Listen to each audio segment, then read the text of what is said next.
ಕೇರಳದ ಶಬರಿಮಲೆಯಲ್ಲಿ ಚಿನ್ನ ಕಳವು ಪ್ರಕರಣ, ಬೆಂಗಳೂರು ಬಳ್ಳಾರಿಯಲ್ಲಿ ಇಡಿ ಅಧಿಕಾರಿಗಳ ದಾಳಿ, ಕೇರಳದ ತಿರುವನಂತಪುರಂನಲ್ಲೂ ಕೂಡ ಇಡಿ ಶೋಧ.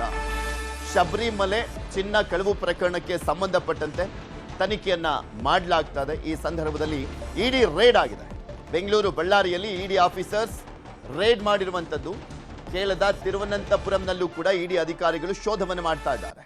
ಬೆಂಗಳೂರಿನ ಶ್ರೀರಾಮ್ಪುರ ಟ್ರಸ್ಟಿಗಳ ಮನೆ ಮೇಲೆ ದಾಳಿಯನ್ನ ಮಾಡಲಾಗಿದೆ. ಬೆಂಗಳೂರಿನ ಶ್ರೀರಾಮ್ಪುರದಲ್ಲಿ ಟ್ರಸ್ಟಿಗಳ ಮನೆಗಳಿದೆ, ಅಲ್ಲಿ ದಾಳಿಯನ್ನ ಮಾಡಲಾಗಿದೆ. ಆಕ್ಚುಲಿ ಕೇರಳದ SIT ಟೀಮ್ ಕೂಡ ದಾಳಿಯನ್ನ ಮಾಡಿತ್ತು. ಬಳ್ಳಾರಿಯಲ್ಲೂ ಕೂಡ ದಾಳಿಯನ್ನ ಮಾಡಲಾಗಿತ್ತು. ಈಗ ಇಡಿಯ ಸರದಿ ಕ್ರಿಯೇಷನ್ಸ್, ಗೋವರ್ಧನ್ ಮನೆ, ಪೊಟ್ಟಿ ಉನ್ನಿಕೃಷ್ಣನ್ ತಂತ್ರಿ ಮನೆಗಳಲ್ಲಿ ಇಡಿ ಶೋಧವನ್ನು ಮಾಡ್ತಾ ಇದೆ. ಬಳ್ಳಾರಿ ರೊದ್ದಂ ಜ್ಯುವೆಲರಿ ಶಾಪ್ ಮೇಲೂ ಕೂಡ ದಾಳಿಯನ್ನ ಮಾಡಲಾಗಿದೆ.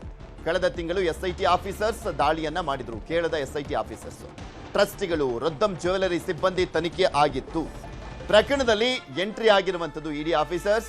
ಬೆಂಗಳೂರು, ಬಳ್ಳಾರಿ ಸೇರಿದಂತೆ 5 ಕಡೆ ಇಡಿ ಅಧಿಕಾರಿಗಳು ದಾಳಿಯನ್ನ ಮಾಡಿದ್ದಾರೆ. ಚಿನ್ನ ಕಳ್ಳತನದ ಹಿಂದೆ ಅಕ್ರಮ ಹಣ ವರ್ಗಾವಣೆಯ ಶಂಕೆ ಇರುವಂತದ್ದು, ಆರೋಪಿಗಳು ಹಾಗೂ ಇತರರ ನಡುವೆ ಹಣ ವರ್ಗಾವಣೆಯ ಶಂಕೆ ಇರುವಂತದ್ದು.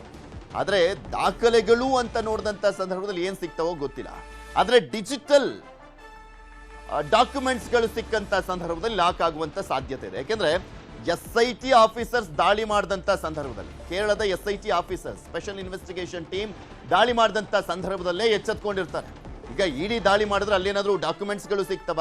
ಇಲ್ಲ. ಆದ್ರೆ ಡಿಜಿಟಲ್ ಡಾಕ್ಯುಮೆಂಟ್ಸ್ಗಳು ಏನಾದ್ರೂ ಸಿಕ್ಕಂತ ಸಂದರ್ಭದಲ್ಲಿ ಲಾಕ್ ಆಗುವಂತ ಚಾನ್ಸಸ್ ಇರುತ್ತೆ. ಹಾಗೆ SIT ಇಂದನೂ ಏನಾದ್ರೂ ಇನ್ಫಾರ್ಮೇಶನ್ ಪಡ್ಕೊಳ್ಳುವಂತ ಸಾಧ್ಯತೆ ಇರುತ್ತೆ. ನೀವು ದಾಳಿ ಮಾಡಿದಂತ ಸಂದರ್ಭದಲ್ಲಿ ಏನೇನೆಲ್ಲ ಸಿಕ್ಕಿತ್ತು ಅನ್ನುವಂಥದ್ರ ಬಗ್ಗೆ ಒಂದು ರೆಫರೆನ್ಸ್ ಅನ್ನ ಪಡ್ಕೊಳ್ಬಹುದೇನೋ ಇಡಿ.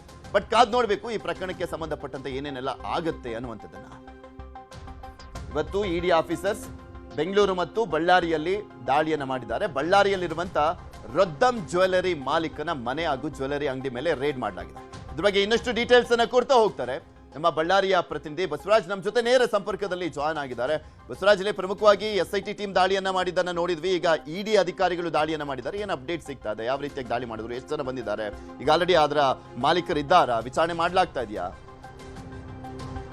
ಪೃಥ್ವಿರಾಜ್, ಬಳ್ಳಾರಿಯ ರೊದ್ದಂ ಜ್ಯುವೆಲರ್ಸ್ ಮೇಲೆ ಇಡಿ ಅಧಿಕಾರಿಗಳು ಕೂಡ ದಾಳಿ ಮಾಡಿರ್ತಕ್ಕಂಥದ್ದು. ಪ್ರಮುಖವಾಗಿ ಏನು ಕೇರಳದ ಶಬರಿಮಲೆ ಅಯ್ಯಪ್ಪ ಸ್ವಾಮಿ ದೇವಸ್ಥಾನದಲ್ಲಿ ಆಗಿರ್ತಕ್ಕಂಥ ಚಿನ್ನಾಭರಣ ನಾಪತ್ತೆ ಪ್ರಕರಣ ಸಾಕಷ್ಟು ತಿರುವನ್ನು ಕೂಡ ಪಡೆದುಕೊಂಡಿರ್ತಕ್ಕಂಥದ್ದು. ಈಗಾಗಲೇ ಕೇರಳ ರಾಜ್ಯ ಸರ್ಕಾರ ಕೂಡ ಈ ಪ್ರಕರಣವನ್ನ SIT ಕೂಡ ವಹಿಸಿರ್ತಕ್ಕಂಥದ್ದು.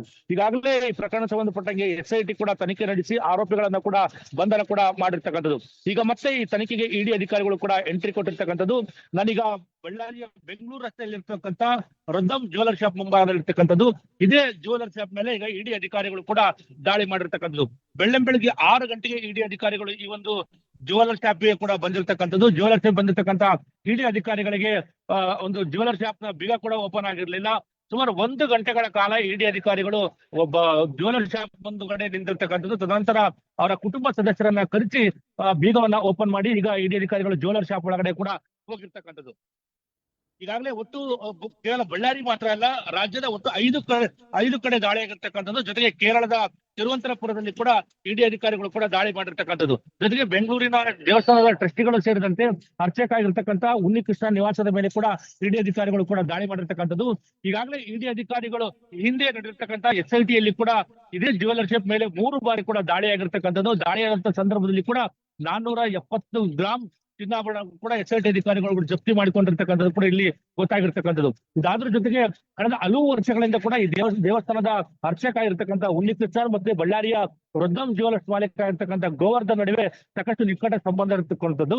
ಅದ್ರ ಜೊತೆಗೆ ಸಾಕಷ್ಟು ಸಂಪರ್ಕವನ್ನು ಕೂಡ ಇತ್ತು. ಯಾಕೆಂತಂದ್ರೆ ಹಿಂದೆ ದೇವಸ್ಥಾನದ ದ್ವಾರ ಬಾಗಿಲನ್ನು ಕೂಡ ಇದೇ ರೊದ್ದಂ ಜ್ಯುವೆಲರ್ಸ್ ನ ಮಾಲೀಕ ಆಗಿರ್ತಕ್ಕಂಥ ಗೋವರ್ಧನ್ ಅವರೇ ನಿರ್ಮಾಣ ಮಾಡಿಕೊಂಡಿರ್ತಕ್ಕಂಥದ್ದು.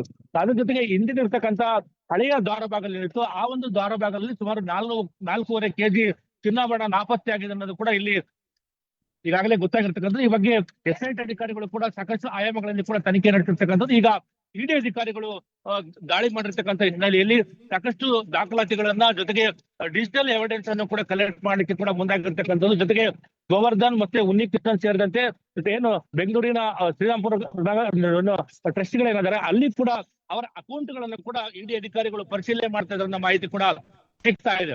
ಯಾಕೆಂತಂದ್ರೆ ಹಿಂದೆ ಕೂಡ ಗೋವರ್ಧನ್ ಅವರು ಈ ಪ್ರಕರಣಕ್ಕೂ ನನಗೆ ಸಂಬಂಧ ಇಲ್ಲ ಅಂತ ಹೇಳಿ ಸಾಕಷ್ಟು ಸಬೂಬನ್ನ ನೀಡಿದ್ರು ಕೂಡ ಇಲ್ಲಿ SIT ದಾಳಿ ಮಾಡಿದ ಸಂದರ್ಭದಲ್ಲಿ ಕೂಡ ಕೇರಳಕ್ಕೆ ದೇವಸ್ಥಾನದಲ್ಲಿ ಸೇರಿರ್ತಕ್ಕಂಥ 470ಕ್ಕೂ ಹೆಚ್ಚು ಗ್ರಾಮ್ ಚಿನ್ನಾಭರಣ ಇದೇ ಜ್ಯುವೆಲರಿ ಶಾಪ್ ಅಲ್ಲಿ ಕೂಡ ಅವರು ಜಪ್ತಿ ಮಾಡಿಕೊಂಡು ಹೋಗಿರ್ತಕ್ಕಂಥದ್ದು. ಈಗ ಮತ್ತೆ ಇಡಿ ಅಧಿಕಾರಿಗಳು ಕೂಡ ದಾಳಿ ಮಾಡಿರ್ತಕ್ಕಂಥದ್ದು.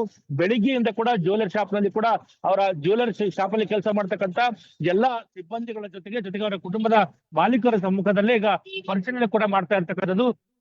ಕಳೆದ ತಿಂಗಳಷ್ಟೇ 3 ಬಾರಿ SIT ದಾಳಿ ಮಾಡ್ತಕ್ಕಂಥ ಸಂದರ್ಭದಲ್ಲಿ ಕೂಡ ಈಗಾಗಲೇ ರೊದ್ದಂ ಜ್ಯುವೆಲರ್ಸ್ ಮಾಲೀಕ ಇರ್ತಕ್ಕಂಥ ಗೋವರ್ಧನ್ ಅವರು ಕೂಡ ಈಗಾಗಲೇ SIT ಅಧಿಕಾರಿಗಳು ಕೂಡ ಮೇನ್ಲಿ ಇಡಿ ಅಧಿಕಾರಿಗಳು ದಾಳಿ ಮಾಡ್ತಾರೆ ಅಂದ್ರೆ PMLA ಆಕ್ಟ್ ಅಡಿಯಲ್ಲಿ ಬರ್ತಾರೆ, prevention of money laundering act ಅಡಿಯಲ್ಲಿ. ಅಲ್ಲಿ ಹವಾಲಾ ಹಣನೋ ಅಥವಾ ಮನಿ ಲ್ಯಾಂಡ್ರಿಂಗ್ ಮಾಡ್ಕೊಂಡಿರುವಂತ ವಿಚಾರಕ್ಕೆ ಸಂಬಂಧಪಟ್ಟಂತೆ ಏನಾದ್ರೂ ಮಾಹಿತಿ ಸಿಕ್ಕಿರುವಂತ ಸಾಧ್ಯತೆ ಇರುತ್ತೆ. ಸಾಕಷ್ಟು ವರ್ಷಗಳ ಡಿಜಿಟಲ್ ಡಾಕ್ಯುಮೆಂಟ್ಸ್ ಎಲ್ಲ ಬೇಕಾಗುತ್ತೆ ಅಂತ ಕಾಣಿಸುತ್ತೆ. ಇದರ ಗೋವರ್ಧನ್ ಅವರು ಅವ್ರನ್ನ ವಿಚಾರಣೆ ಮಾಡ್ಲಾಗ್ತಾ ಇದೆಯಾ ಅಲ್ಲಿ? ಪೃಥ್ವಿರಾಜ್ ಈಗಾಗಲೇ ಗೋವರ್ಧನ್ ಅವರನ್ನ SIT ಅಧಿಕಾರಿಗಳು ಕಳೆದ ತಿಂಗಳಷ್ಟೇ ಬಂಧನ ಆಗಿರ್ತಕ್ಕಂಥದ್ದು. ಇನ್ನೂ ಕೂಡ ಅವರಿಗೆ ಜಾಮೀನು ಕೂಡ ಸಿಕ್ಕಿಲ್ಲ. ಆ ನಿಟ್ಟಿನಲ್ಲಿ ಅವರ ಕುಟುಂಬದ ಸದಸ್ಯರೊಂದಿಗೆ ಅವರು ಈಗ ಇಡಿ ಅಧಿಕಾರಿಗಳು ದಾಖಲಾತಿಗಳನ್ನ ಪರಿಶೀಲನೆ ಕೂಡ ಮಾಡ್ತಾ ಇದ್ದಾರೆ. ಜ್ಯುವೆಲರಿ ಶಾಪ್ ನಲ್ಲಿ ಕೂಡ ಕೇರಳದ ಶಬರಿಮಲೆ ದೇವಸ್ಥಾನದ ಚಿನ್ನಾಭರಣ ಇದೆ ಅನ್ನೋ ಸಂಬಂಧಪಟ್ಟಂಗೆ ಕೂಡ ಇಲ್ಲಿ ಇರ್ತಕ್ಕಂಥ ಜ್ಯುವೆಲರಿ ಶಾಪಿನ ಎಲ್ಲಾ ಚಿನ್ನಾಭರಣಗಳನ್ನು ಕೂಡ ಪರಿಶೀಲನೆ ಕೂಡ ಮಾಡ್ತಾ ಇದ್ದಾರೆ. ಅವ್ರಿಗೆ ಇರ್ತಕ್ಕಂಥ ಸ್ಟಾಕ್ ಎಷ್ಟಿದೆ, ಎಷ್ಟು ಸೇಲ್ ಆಗಿದೆ, ಕಳೆದ 2-3 ವರ್ಷಗಳಿಂದ ವಹಿವಾಟು ಬಗ್ಗೆ ಕೂಡ ಚರ್ಚೆ ಮಾಡ್ತಾ ಇದ್ದಾರೆ. ಅದ್ರ ಜೊತೆಗೆ ಏನು ಸುಮಾರು 4.5 kg ಚಿನ್ನಾಭರಣ ನಾಪತ್ತೆ ಆಗಿದ್ದು, ಇದು ನಾಪತ್ತೆ ಆಗಿರ್ತಕ್ಕಂಥ ಏನು ಚಿನ್ನಾಭರಣ ಇದೆ ಇದರ ಹಣಕಾಸಿನ ವಹಿವಾಟು ಏನಾದರೂ ಆಗಿದೆ, ಅಕೌಂಟ್ ಟ್ರಾನ್ಸಾಕ್ಷನ್ ಏನಾಗಿದೆ ಅನ್ನೋ ಸಂಬಂಧಪಟ್ಟಿಗೆ ಕೂಡ ಅವರ ಅಕೌಂಟ್ ಎಲ್ಲವನ್ನು ಕೂಡ ಈಗ ಇಡಿ ಅಧಿಕಾರಿಗಳು ಪರಿಶೀಲನೆ ಕೂಡ ಮಾಡ್ತಾ ಇದ್ದಾರೆ. ಅದ್ರ ಜೊತೆಗೆ ಬರೇ ಬಳ್ಳಾರಿ ಮಾತ್ರ ಅಲ್ಲ, ಉನ್ನಿಕೃಷ್ಣ ಅವರ ನಿವಾಸ ಆಗಿರ್ಬೋದು, ದೇವಸ್ಥಾನದ ಟ್ರಸ್ಟಿಗಳ ಎಲ್ಲಾ ಅಕೌಂಟ್ಗಳನ್ನು ಕೂಡ ಇಡಿ ಅಧಿಕಾರಿಗಳೀಗ ಪರಿಶೀಲನೆ ಕೂಡ ಮಾಡ್ತಾ ಇರ್ತಕ್ಕಂಥದ್ದು. ಓಕೆ, ಧನ್ಯವಾದ ಬಸವರಾಜ್ ನಿಮ್ಮೆಲ್ಲ ಮಾಹಿತಿಗಾಗಿ.